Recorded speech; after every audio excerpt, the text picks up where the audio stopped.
जय भीम. सम्यक न्यूज लाईव्हच्या विशेष बातमीपत्रामध्ये मी विजय निलंगेकर आपलं स्वागत करतो. पाहूयात आजच्या सम्यक घडामोडी. Phoenix multispeciality hospital and critical care centre, Shivajinagar, Nanded. Ideal institute of biology, Nanded आणि Latur, leader in biology. Shri Rahul Gandhi ji, Shrimati Sonia Gandhi ji, KC Venugopal ji, Ahmed Patel ji, Rajiv Satav ji, Amit Chavda ji, Paresh Dhanani ji, CWC के मेंबरान और कांग्रेस के वरिष्ठ नेतागण, मेरी बहनों और मेरे भाइयों, आपके इस प्रेम भरे स्वागत के लिए मैं बहुत बहुत आभारी हूं.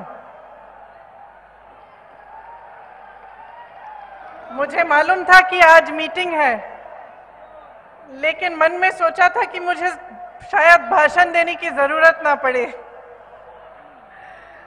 तो मैं भाषण नहीं देती. आपसे दो शब्द कहती हूं जो मेरे दिल में है.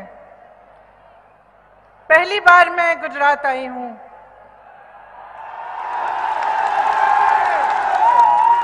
और पहली बार साबरमती के उस आश्रम में गई जहां से महात्मा गांधी जी ने इस देश की आज़ादी का संघर्ष शुरू किया था.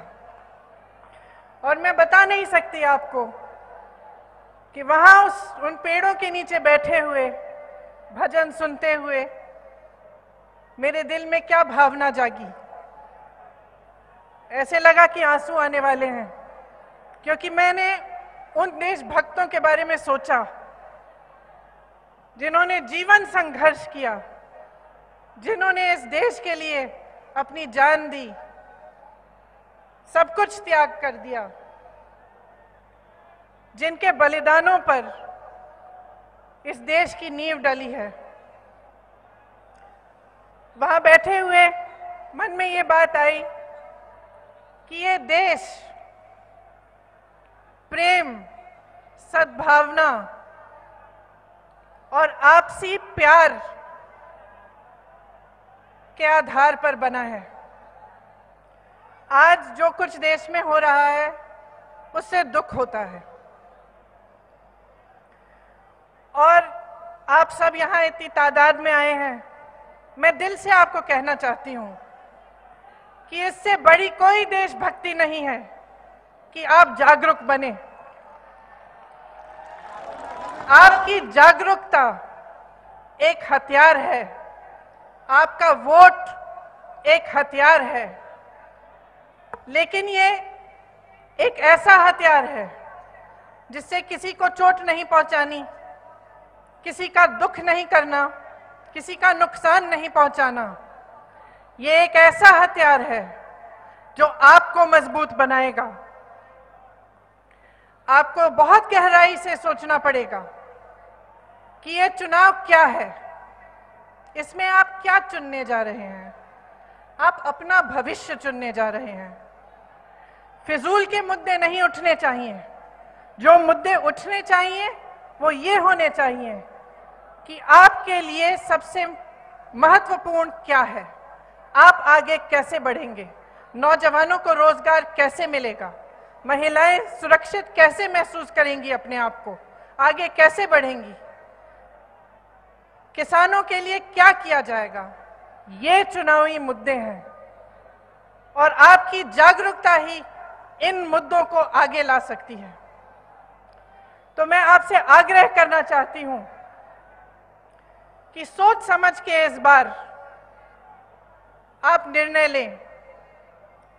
जो आपके सामने बड़ी बड़ी बातें करते हैं, बड़े बड़े वादे करते हैं, उनसे पूछिए जो 2 करोड़ रोजगार उन्होंने आपको, जिनका उन्होंने आपको वचन दिया था, वो रोजगार कहाँ हैं.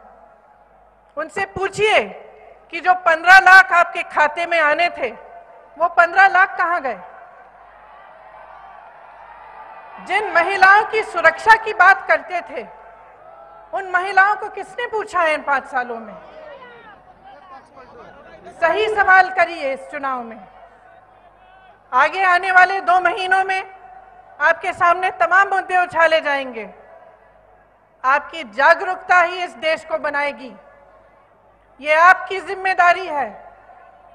आपकी देशभक्ति इसी में प्रकट होनी चाहिए। तो यहां पे जहां से हमारी आजादी की लड़ाई शुरू हुई थी, जहां से गांधी जी ने प्रेम की आवाज उठाई थी, सद्भावना की आवाज उठाई थी, अहिंसा की आवाज उठाई थी, मैं सोचती हूं यहीं से आवाज उठनी चाहिए।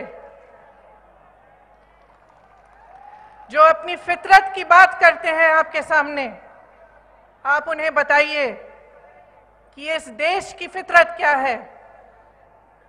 इस देश की फितरत है कि जर्रे जर्रे में सच्चाई ढूंढ के निकालेगी।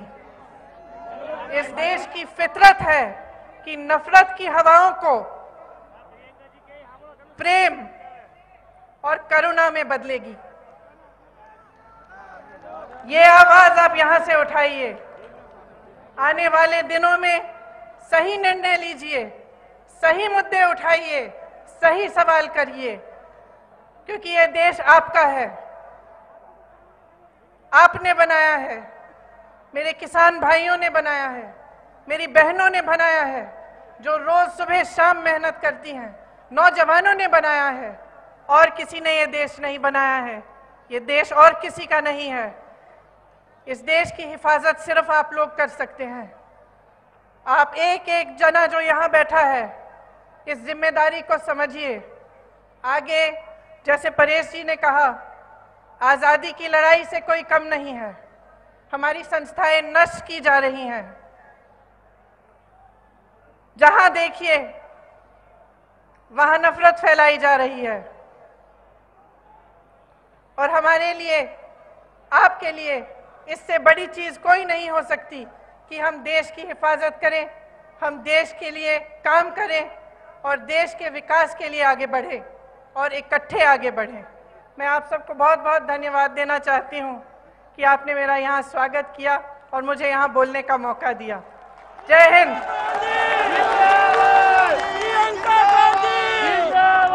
प्रियंका गांधी। पाहत रहा सम्यक न्यूज लाईव्ह। बातमी पाहण्यासाठी यूट्यूबवर सबस्क्राईब करा।